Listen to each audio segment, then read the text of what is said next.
Welcome in once again to Nashville Notes. I am your host, the Mayor, Ryan Mueller, and I'll be flying solo today as Country Ellie has had a last-minute thing she's needed to attend to. But fear not, I have a special guest with me that we'll be talking to today. As you all know, one of our missions here is to bring you new artists to add to your rotation, and today I have special guest Jonah Kraut joining me. Jonah is a Nashville-based multi-instrumentalist, songwriter, educator, and studio-minded craftsman whose career blends classical training, jazz lineage, Americana storytelling, and a deep belief in process over polish. He began playing cello at age 6 and picked up guitar and bass in his teens. And I know he plays several other instruments I'm sure he's going to tell us about that I couldn't get into. Otherwise, we'd spend all day talking about those. And we want to talk to Jonah about his music. He also has a background in teaching music, so I don't know how he does it all. Maybe he'll tell us, but I want to welcome you in, Jonah. How are you doing today? Thank you so much for having me. It's great to be here. I'm honored to be on your show. And yeah, happy to report about any of my past or current endeavors. Good, good. We'll ask you about some. Actually, I'm gonna start off with one here. You teach 5 instruments. You perform across genres, and still you find time to tune pianos? Oh, well, the tuning, I need a job, or Okay, rather, I that's needed to fair. find a job. I've had to figure out how to make money in Nashville. And fortunately, at a very early stage in my time here, found piano technology. There's a guild and a local section of the guild that Okay. meets regularly here. And the then president was very generous and sort of welcomed me in and lent me his equipment. So I got I was gonna say I like to think of, but whether I like to think of it or not, it's the same either way. But Nashville itself has sort of been a factor in my ability to navigate and ultimately to thrive in terms of a career here because of the timing of when I found tuning pianos. Okay. This was 16 years ago or so, 2011, 15 years ago, when I think took the first test that in my sort of step to becoming certified, Sure. which is really the certification process was not anything that was required for the job, but it was just something I could do, and it's been very illuminating to have seen how the career field has progressed, notably with sort of social media and with proliferation of information that you can put on the internet in the past. There was basically nothing online that you could look up Okay. when I started out, and now it feels like there's just an endless amount, just like everything else. So that doesn't necessarily help anybody get started because there's only so much you can learn about before you actually have to put the tuning hammer on the pin Sure. and do it, and it's a very tedious job. So it requires a lot of experience, but that's why I say that timing was great for me because I was able to find that at a time where I could just start to like really practice, and there were more opportunities around here back then as well. So Okay. I was able to kind of take advantage of that. So the tuning was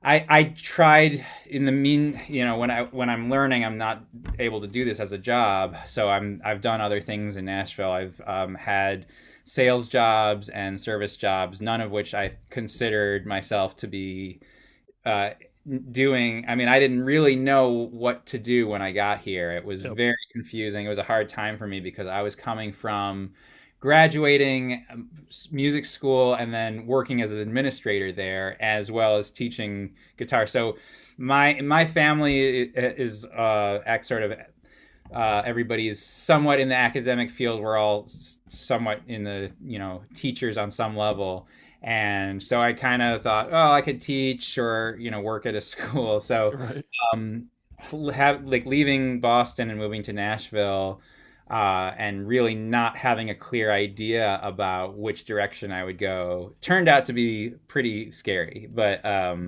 but I'm glad that the struggle sort of turned into something that has been so rewarding as tuning. Because now I feel like I hope nobody comes and takes any of this away from me. Like, however my music is going, I feel like this is the job, for me. If it's the whether if it's the only thing I want to do, that's not true, because I'm still very much committed to pursuing music. Okay. So it does sort of require a lot of sort of mental balance to keep my expectations at a level place. Sure, sure. So with that, of all the instruments you play, and obviously you have to keep them in tune, right? You have to tune them every time. Which one gives you the most attitude? Oh, they all have their own attitudes.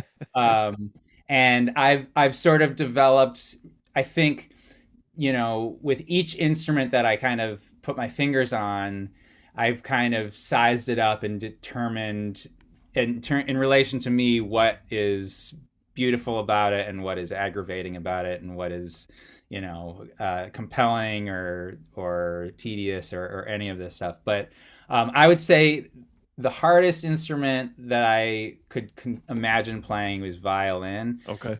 Um, just also, it's very hard to play any string, and I think it's really hard to play. I mean, I grew up on cello, and I still find it very hard to get the intonation how I want it. And then Mhm. violin is just very little. But also, I've never really played viola. It's just the sizes, and then I do play some upright bass, Okay.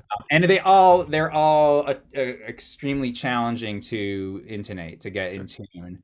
But I would, if I had to be afraid of any of those, I think I would be most afraid of the violin and playing up, Okay. because that would Okay. just, you're the what's demanded of you as a violin player, the repertoire and just the sort of the range of the instrument. You're above everything. You're front and center, so you can't necessarily blend in the way you do on the other instruments. Sure. That's intimidating. I think that's the most intimidating thing to me. But also, I mean, there's other instruments. I don't really play any winds or brass or horns. There, that's like, maybe another lifetime away. But beautiful instruments. I know that I have messed around on them before, but they would, these instruments require a lot of time Yes. to Yeah, they learn. do.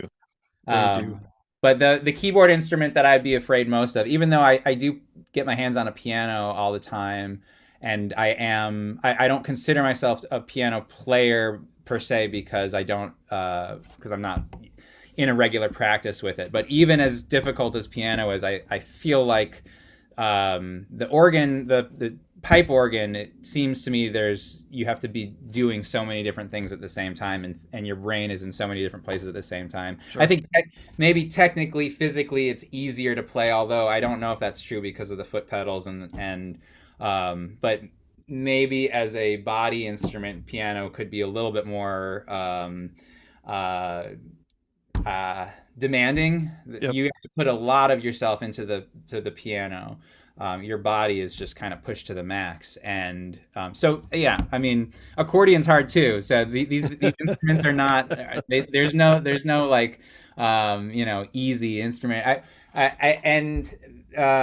Part of the nice thing, one of the great things about being in Nashville is how diverse of a musical landscape it is. And I think one of the reasons that's the case is because when people have studios, you have an open musical landscape, and it's just sort of your imagination can fill that landscape. And I know everybody's at a different place in terms of technology, in terms of what they're putting in there, and it's very possible to put nothing, just to put electronic sounds Sure. or AI or anything that comes in a box. You can make that into a recording. But I think a lot of the people here, especially if they're older, still sort of see the recording studio as being a place where actual acoustics are Yep. occurring.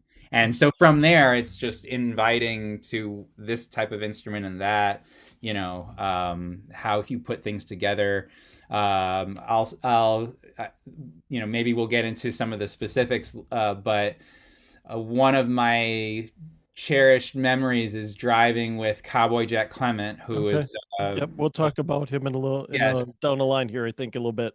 Well, because I was driving a friend and they were having a meeting, I got to just kind of be there, and we just kind of had a little bit of a conversation, but it happened to be about the marimba. He was like, "I love the marimba." So that these are sort of like characteristics that you can bring, Sure. these sort of open, imaginative combinations of instruments are things you can share with others here in Nashville. So that's one of the things that about it that I've just been in love with the whole time. Perfect. Perfect. All right. So tell us a little bit about your origin story. Who is Jonah Kraut? How did you get into music? And maybe who you most closely identify with musically. Oh, those are great questions. Jonah Kraut is, I think, a long wandering searcher of sounds, and um, over the course of his musical life, um, uncovered and these things are sort of like they're tombs, they're connected tombs, and it feels like you go into one tomb and then you kind of find another place and you're like, oh, I like this, and then you come up and you look at everything and all the different places that you've been, and so that to me is something that I've been it's a path I've been on for. I mean, it's hard to say where it started because I have memories growing up, musical memories that were not the same type of creative thinking that I did since then. But at the same time, I can kind of capture little thoughts that I've had that I used to have when I was playing music, and those are still there. So in some ways, I'm the same musician as I was when I was 6 years old, starting to play cello, playing in orchestra, and then sort of figuring out that I like to improvise, learning things from the low end and treating my cello like a bass, and then playing, learning, deciding that I would learn the guitar when I got to sort of my adolescence, where I could actually put my ear and my improvisatory tendencies to use. So I studied jazz guitar from the middle of my high school years, and then in discovering that, quickly decided I wanted to go to music school, which I had previously um, voted down. On cello, I remember having this thought that I would not want to do this, But then in getting into guitar, it kind of just came back. So going to music school for jazz, coming out of music school, not really knowing how I would apply what I wanted to do. By the time I graduated, I was playing in a band. It still is called Americana. I think in those years it was more called alt country, Okay. and so I responded to an ad in a newspaper, a local weekly paper in Boston, and the influences that were cited were, I think, Wilco and Uncle Uncle Tupelo. Maybe it was not Wilco, Ryan Adams, or maybe it was the band he was in. I can't remember now. I'm blanking on the name. Um, that'll bother me. It'll come back to me in a second. um, so more contemporary at the time. This was the early aughts, and so the word alt country had been around for only a few years at that point. But it summed up a lot of this mentality of fusing rock and roll and country music, which had been, already experimented with going back to the days of rock and roll. Sure. And responding to that ad and then starting a band while I was in school and graduating thinking I would be I think I had the idea that the jazz would be much harder to make a career out of. Although I Okay. think I was still somewhat naive about that because um, it took me going through school and going back home to Chicago and looking around me in Boston and New York to figure out that the jazz careers um, were not they did not you had to really struggle in terms of places to play and how much money you'd be playing. I mean, jazz itself is I mean, the record people talk about it. It's like a 3% type of thing or Yeah. less, two Yeah. percent, Right. and it's still given attention because those fans are dedicated. But you're talking relatively nothing compared to uh, other genres or labels. Yeah, it's not a genre that I personally find it cool. I find jazz clubs really cool places to go and hang out and listen to music, but it's not something that's really hit, mainstream, right? It's not like there's tons of jazz radio stations. I look across the Spotify, the land of Spotify, and there's not a ton of people listening to jazz artists either, relative to your country artists and your rock artists, your hip hop artists. Yeah, every once in a while you'll have a big artist that will do a jazz album, Yep.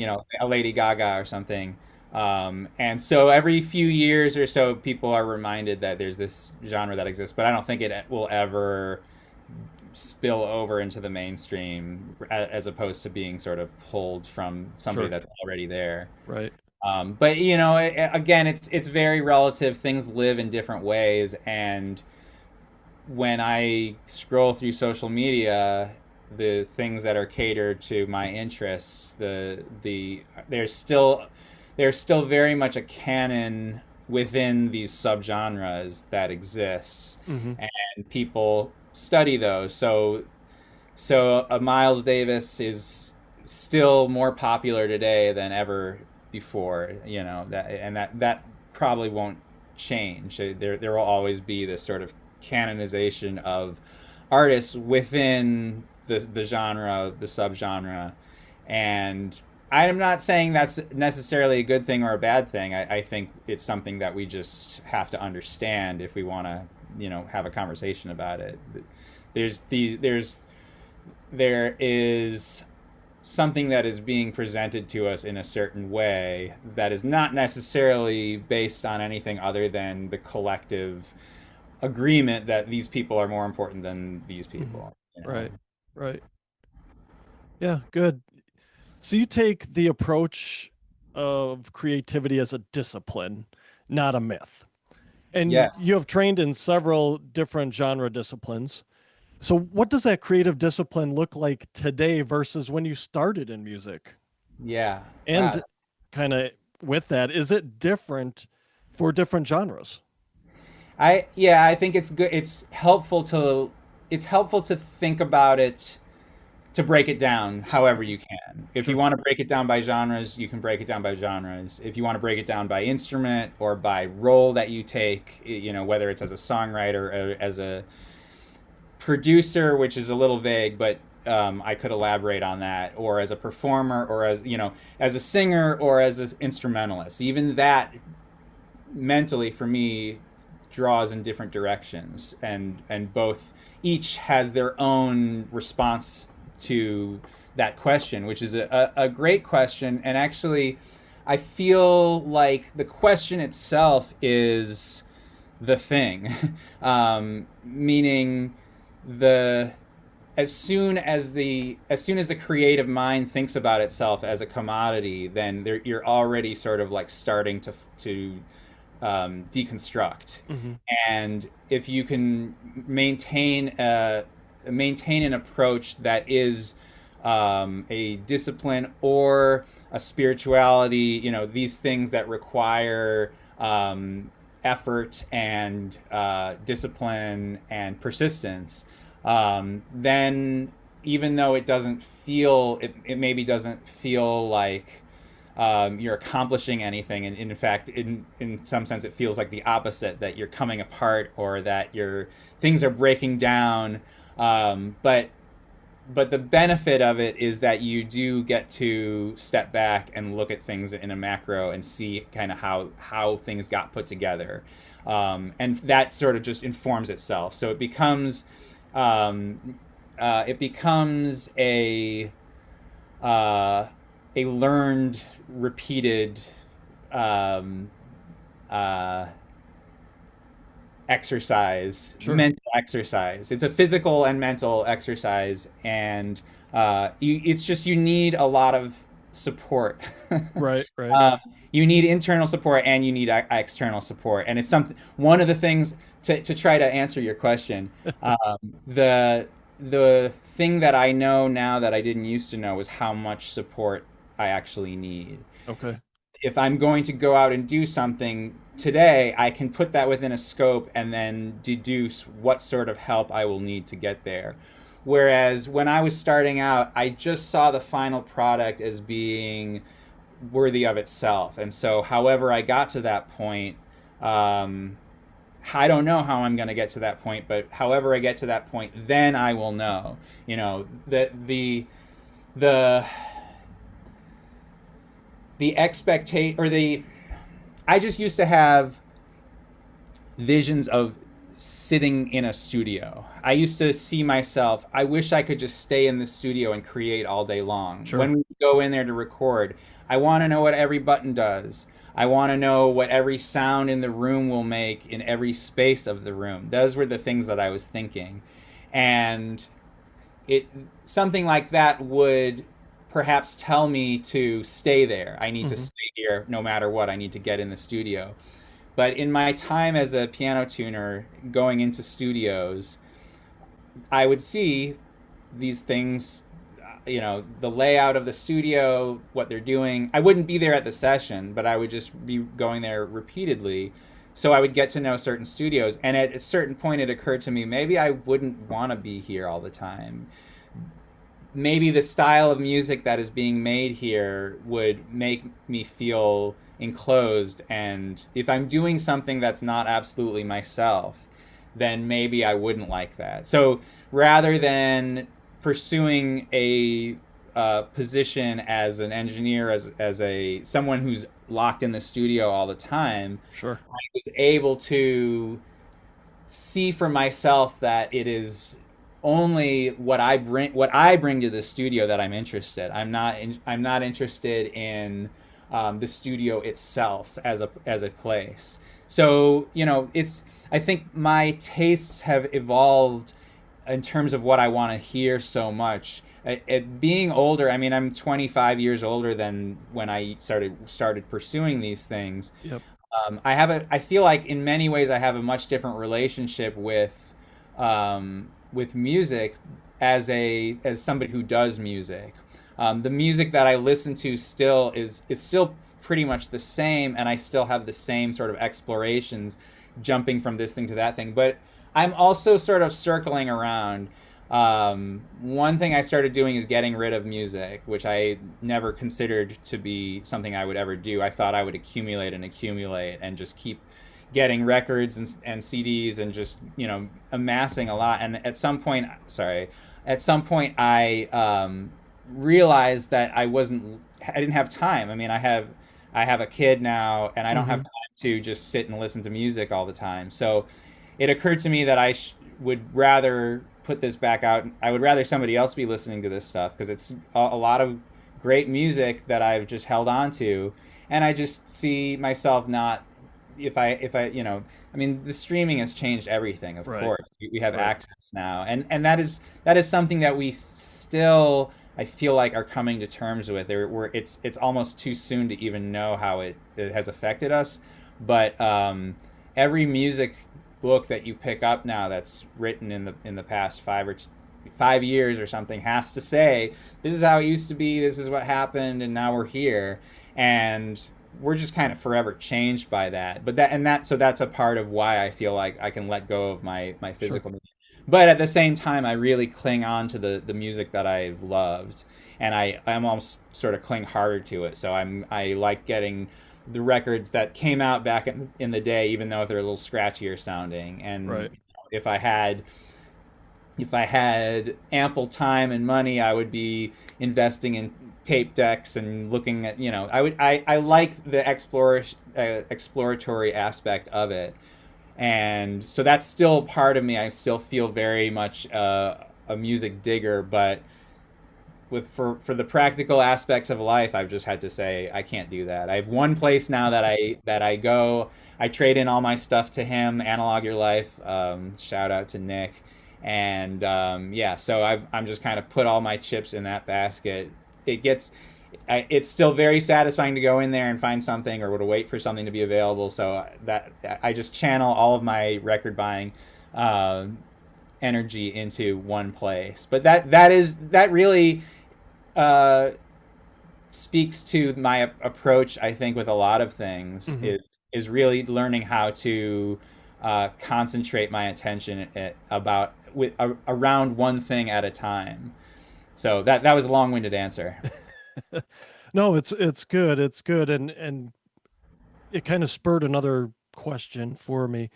Is when you think about, kind of this topic, creativity as a discipline, right? How do you balance the discipline piece of it, between you not losing who you are as an artist, right? You kind of started to touch on that a little bit as you kind of have evolved over the course of time from when you're younger to this point, and your different tastes in music, and now how you're, moving on from more of the physical media to maybe more of the digital space. But at the same time, you're still creating, music yourself, right? And there's still those other aspects of creativity. So how do you balance? Because I'm sure there is some point of some point that's in balance, right? You can't be a slave to the process of discipline. You're going to lose some of the creativity that comes with just kind of being, loosey goosey, let's call it. But at the same time,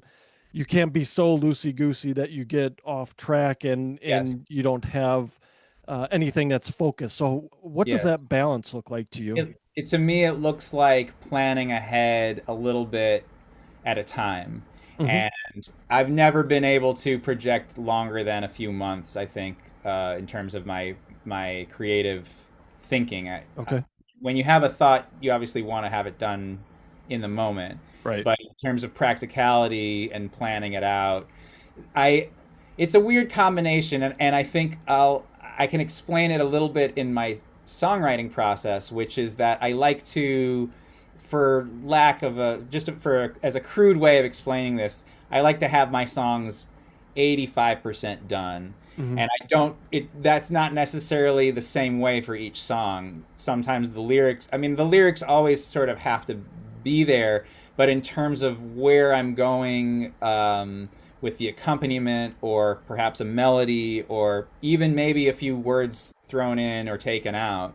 So I don't like to have everything completely all set, and I want to capture a moment where it's happening in real time, where I'm putting it all together in real time. And so I think project wise, you can say the same thing about that. I have things mostly mapped out, where I have the song. So I have a project coming up, and it's going to be only me. But I've been talking to the engineer about what that's going to look like, how many overdubs we're going to have. And so I have the songs, mostly done. That there's When I pick the instruments that each song is going to have, I'm going to have it pretty much figured out. I Hmm. want there to be a little bit of room for adjustment, but at the same time, I want to do something and then not even think about what it is. I've already planned it out. This song is gonna go with these instruments, and I'm gonna deliver it in this way. I'm gonna have this emotional delivery when I do it, and then when I if I know that process will lead to something unexpected, and that is sort of what I'm looking for. The balance of that is, you have to not I think I can't be so hung up with trying to get things a certain way. I can't be so hung up with trying to get a part exactly the way I wanted it, or a line exactly the way I wanted it. I have to let the mistakes or the weird things kind of come in. I don't want to just, I want to know what something is approximately, but Hmm. let it be what it is exactly when it happens.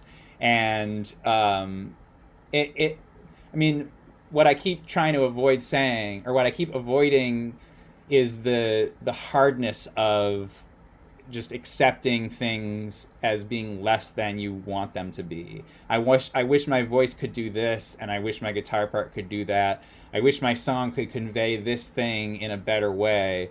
All that stuff is always there. There's always this sort of sense of it's this is hard. Yeah, right.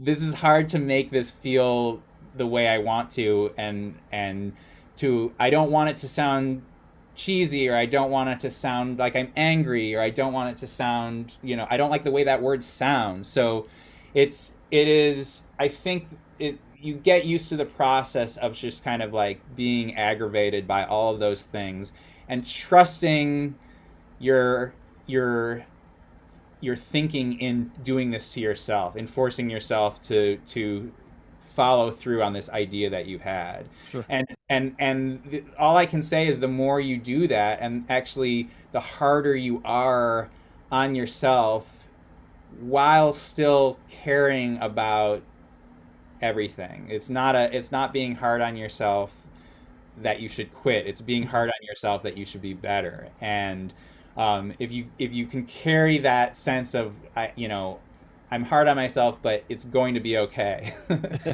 then I think you come out of those things learning a lot about yourself. And Sure. that's sort of where I found myself, is learning about how the process works for myself, and what I get if I put this or that into something, and just to be okay with whatever that sounds like, and not worry. I do think that artists don't talk about this very much, which is that I don't want to care about anybody else's opinion about this. I don't want to care what an audience has to say about this if I'm going to perform it for them. I want to be loved, of course, and I want people to like it, of course, but I can't be thinking about that at any point in the process. It's got to be all just instinctual from myself. And too often I hear musicians talking about the audience. Hmm. And I know that things are changing. Things are always different in terms of how we talk about things. But I just feel like that's a losing conversation. Even if the audience loves you, they love you. If you're talking about them in a certain way, or if you're thinking about them in a certain way, then you're already making things harder for yourself. Right. So trust, the artists need to trust themselves, while at the same time scrutinizing every tiny decision there is to be made. All the decisions that you don't even realize are there, that are happening. Uh, I mean, it's endless. The more you know about something, the more questions come up. How is this going to go? And the result, the music that you put out, is a combination of every tiny little decision that was made, whether conscious or not. And that's your music, and you have to live with that. And so make it exactly who you see yourself as being. Sure. And it sounds like a lot of that boils down to the experience you have as a creator, as someone that's making music, right? Those decisions might not be consciously made perhaps earlier in your career, but as you gain that experience, as you get a different ear, let's call it, as you kind of progress on your career journey, those decisions become actual decisions, as you produce more albums or create more music, what have you. Absolutely, yes, you're spot on. It's the same that it's what I tell piano technicians when they're starting out. They can learn everything they need to know in a book, online, talking to people, but until you actually put Hmm. the hammer on the pins and Right. actually feel how it is and hear how it is, that's where you're actually learning. So it's the same thing applies. As soon as you can think about yourself as an artist all you want, but you put the pen to paper, you get the song, you turn the microphone on and you get the vocals, like that is what you're learning from. Good. Yeah, absolutely. So you mentioned earlier that you've had some time with Cowboy Jack Clement during your musical journey. How has that shaped how has that shaped who you have become today as a musician? Well, I really wasn't friends with Cowboy Jack, but I was friends with someone who worked there, Alamo Jones, aka Chance Martin, aka John, I believe is his original name. I called him Alamo the whole time, and he could imitate Johnny Cash probably better than if he was in a voice competition, he would probably win over Johnny Cash. They were friends. They worked together. Alamo Chance worked on the Johnny Cash show. And Okay. I believe he was the lighting director for. I don't know if he was there at the very beginning or he was brought on because he met Cash, but Mhm. um, so I was hanging out when I went over to Cowboys for the first time, which is due to a guy named Mike Sweeney, who I was working with doing drapery. Okay.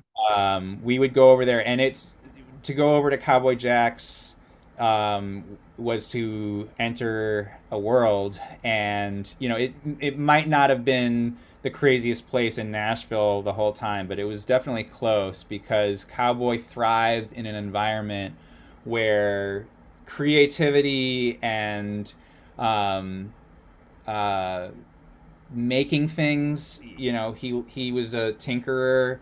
Hmm. There was a shop in his basement. There was always probably 12 things going on. Really, I didn't have a sense for that until I was there, and really it made me think a lot about Graceland and Memphis.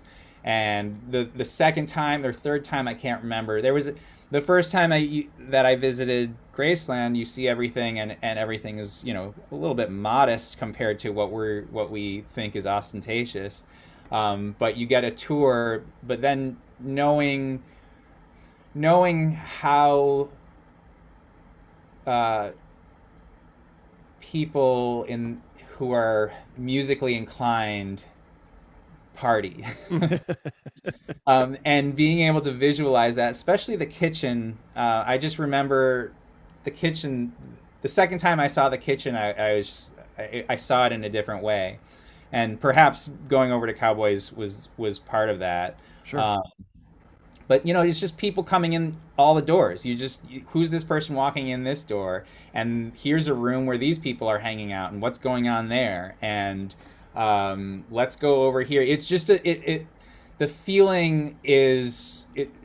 I think probably, and I only got a little bit of it, but it's just Yeah. very free. It feels very much like you're um, playing. You're it's when you're supposed to be in school, but you're actually somewhere else doing something fun. And that's when Cowboy died, the place changed, and I remember David Ferguson, the producer who I've worked with, Hmm. he his quote was, "It just feels like when you're at school in a at the end of the day when everybody's gone or on the weekend or something. It feels Right. that was the feeling that was there." So just a lot of life and a lot of bullshitting and sorry, I don't know. I know this is a family friendly show. That's Um, okay. um, a lot of life, a lot of BSing, and a lot of creative things happening just in conversations. People who just want to be hanging out and they're doing it very well. Yep. But again, it's not something that I can say that I had a lot of experience with. It's just getting glimpses of that, and you know, That had to have shaped you somehow, seeing all these artists and musicians and just different people from different walks of life coming together and maybe, I don't know, I would imagine something like spontaneous songs breaking out, stuff like that, right? it could I, be. It just you I imagine never. that had to have shaped you, somehow and maybe taken some of that back to, some of your music, perhaps. Maybe I think so. I think there musically speaking, I think that they're almost the same thing um, because everybody who thinks of themselves as a creative Hmm. person, I think wants that identification. You want to have a sound. Everybody Sure. wants to have a style, Yes. and um, and in a way, I mean, it brings me back to sort of the ideal things that we find that we seek out and try to find in the art that we're making, which is a way of being, a way of um, existing Hmm. on a different level that is both interactive and solitary. You know, it's this duality of existing with everybody. When you're playing music with somebody, you're both playing, you're both in the same space, you're both creating this thing. But then also you feel like you're the most individual person that you can be, you know, and Sure. there's a there's a freedom in that, there's a scariness in that, but you're finding both, and Hmm. that's just in a way that those are the utopian moments that I think we all get. I think when people go see music, like the big concerts, I'm not a big concert person, but I think that I am curious about the experience that everybody has because they love to experience this musical thing together, Yep. and I think that that speaks to this sort of um, utopian Hmm. moment that you can have. Yeah, that makes sense. I think so. I mean, we're big concert people here, and it's that it's just like you said, it's an experience, right? It just hearing the music live certainly is different. You get a different feel for it live than you do from the recording, whether it be on a CD or a record or even digital space, right? So I think that's to your point, that I think is a very key to me. Is a very key element of the total musical experience, right? Especially if you're really really into a particular artist, and you get to see a different side of them even when they're performing live, I think. So it's always one of those things where I say go and experience it live too if you have the opportunity and the means to, because it's totally different and you get a totally different feel from it. Right. Yeah. So you've talked about the magic of the rooms people never see, the living rooms, the borrowed studios, wooden floors. What do these spaces teach you about the real Nashville? Oh, well, the real Nashville can be, it can be whatever you want it to be, Sure. and that's the beauty of it. And I go into a lot of studios to tune, and people love their spaces, or they don't. I mean, but they're finding the places that they love, you know. Yep. Hopefully they end up in a place that they love, and it is the room ultimately. um uh you know, the choice that people have to play on a digital instrument is more now than ever, and in terms of sampling sounds, they've never been better at sampling a piano. So you can get the best sounding in whatever type of sonic space you want, but what you can't get is the actual sound vibrations hitting your ears that an acoustic piano Hmm. gains you, and um, and those sound vibrations always go out into the room and they come back at your ear. So everything is a part, everything is connected together like that. Actually, pipe organs. One of my earliest realizations, my earliest epiphanies with pipe organs was that we are actually sitting inside the instrument, and the chambers are the walls of the instrument, and it's Okay. a giant instrument.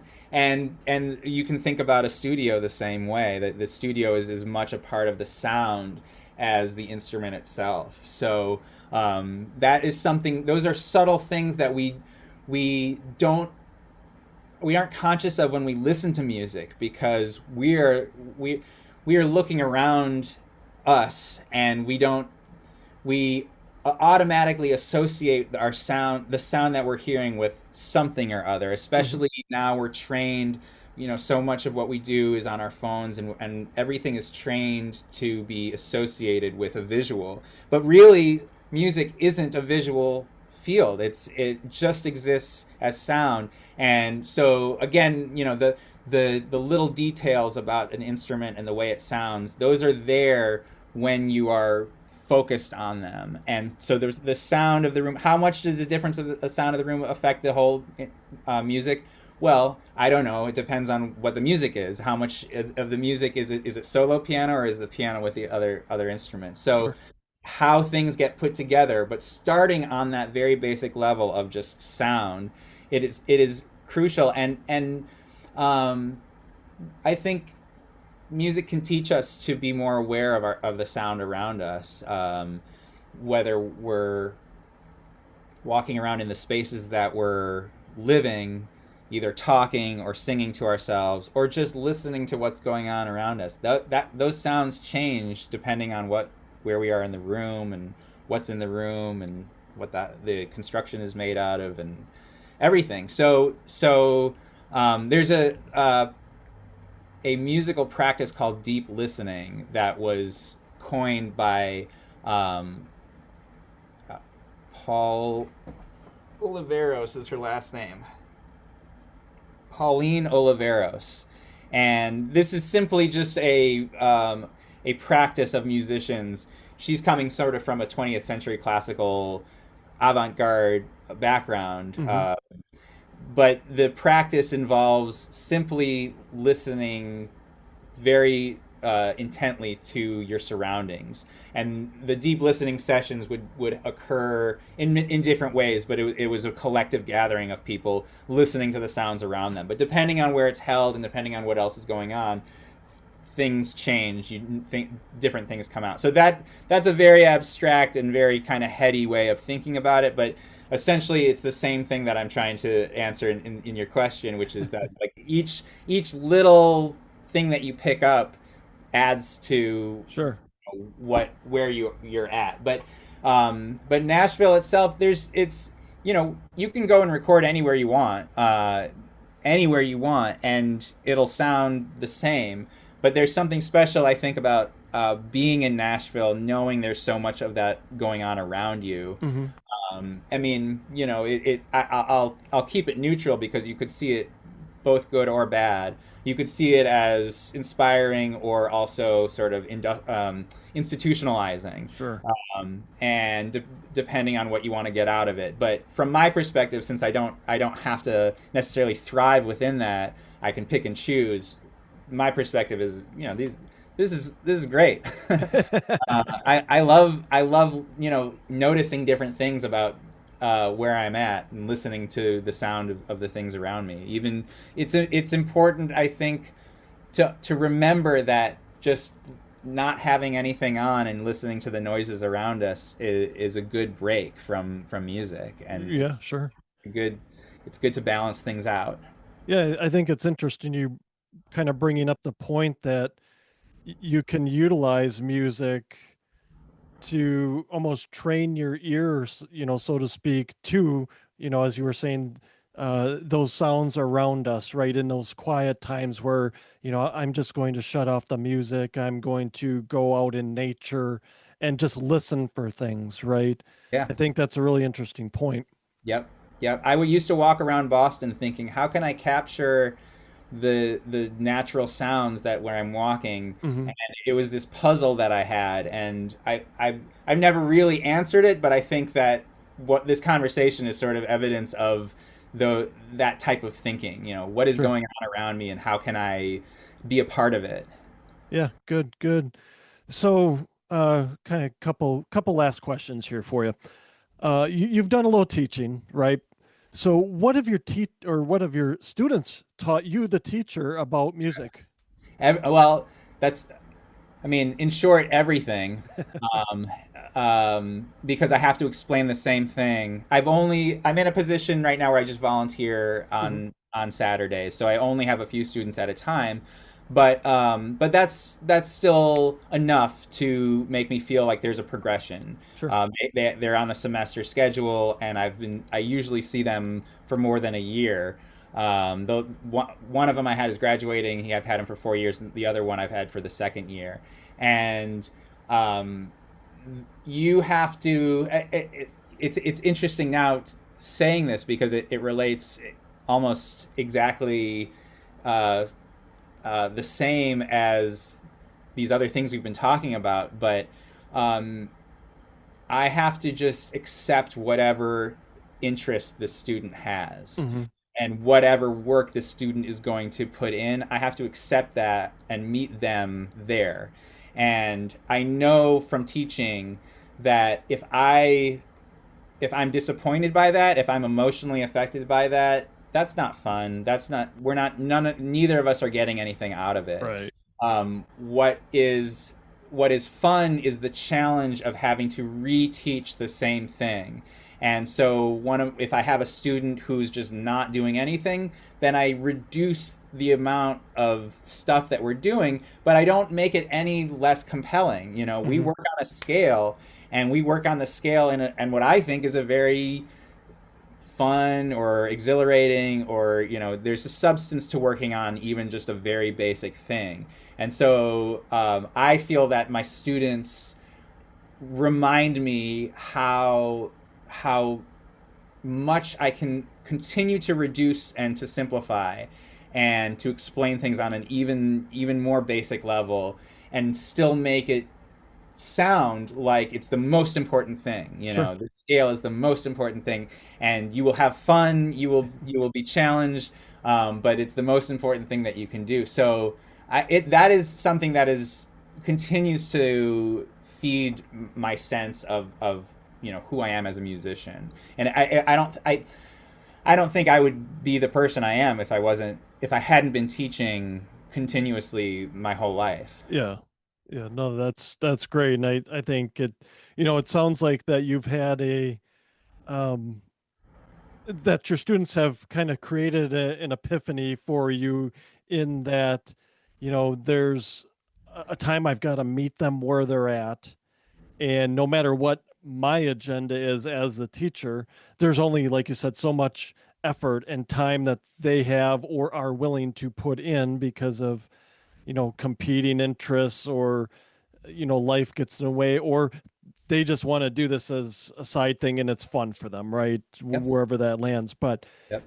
it's given you the opportunity to hone yourself, not only as a teacher, but I've got to imagine that kind of bleeds itself into your creative process as well. I that's it's nice to hear you say that because it's not something I had thought about, but I think you're right. And uh, um, it's nice to get to these points where you think like, well, I thought it was this, but it's actually that. Um, so yeah, I mean, it makes me want to continue doing that. I actually I have to restrain myself. Like anytime I think, oh, I should be doing more, I need to be doing more with students, then something comes back the other Hmm. way. Well, Sure.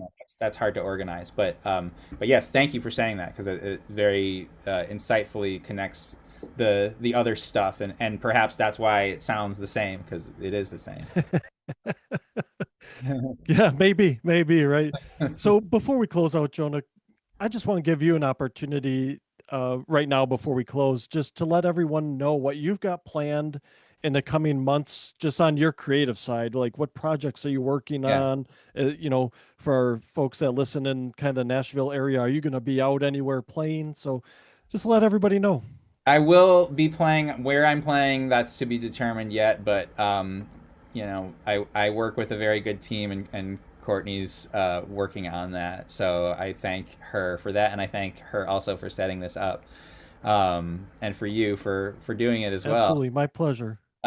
So I have my main focus this summer is going to be recording an album of mostly I'd say half originals and half co-writes, Okay. and making it very simple, stripped down. I call it a fancy demo. I've got my engineer picked out, and it's not something I musically like to do because to me it's not very interesting to just layer my Hmm. own parts on top of something. But since I am only doing it, this is a songwriting first project, Okay. and so this is basically a glorified demo that is hopefully going to sound really good and be still musically satisfying, just not necessarily. I don't have a vision for it other than the the reductive aspect of it, but Hmm. that's allowing me to craft the songs sort of however I want to. And the idea is that people can take these songs and pitch them to artists. Ultimately, like I'm not a touring musician, and I'm not very sort of aggressive about playing out. When I do play out, I'm very much exploring the idea of playing solo. Okay. Um, so there's a club opening up in East Nashville in the next coming months, and I'm working with the guy there. It's called the Amber Cat, Okay. and so that is something I will definitely be excited about.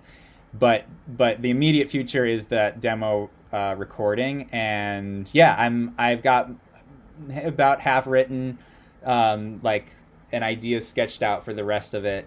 So I'm getting there. I usually need a deadline, self-imposed deadline, to actually like make me finish, but I will become more anxious if it gets too far into the summer and we haven't started yet. So I don't have a date on that, but I'm hoping by the time we come out of the summer, to have that ready to go for the fall, and then maybe by that point, this Amber Cat will be doing something there. So, Good. um, yeah, You got some stuff on the horizon. That's the important piece, right? It's yeah, I'm the yeah, same way. I've got to put deadlines around it, otherwise it just remains a thought in my head that I'll yeah, get to at some point. yep, yep, yep. Totally Absolutely. understand that. Well, Yes, Jonah, thank you for coming on the show today, sharing your story, your musical insight, just all your experiences and the things you learned, right? I think that's been all great. We truly appreciate it here at on Nashville Notes. Before we sign off, just let everybody know where they can connect with you, find your music, find where they can connect you with you on yeah, writing sons. sure, Where can we yes. find you? Yeah, jonahsmusic.com is my website, and Jonah Kraut on the social medias. Um, and yeah, I don't know Good. if there's anything more direct, but please, to anybody who's listening, feel free to reach out. I will be happy to talk. Sounds good. Jonah, thank you again for stopping by, and Thank for you. all of you that are out there, Nashville Notes. Thank you for tuning into this one, and we'll catch you on the next one. Thanks, Ryan. Thanks, Jonah. Appreciate it. Yeah.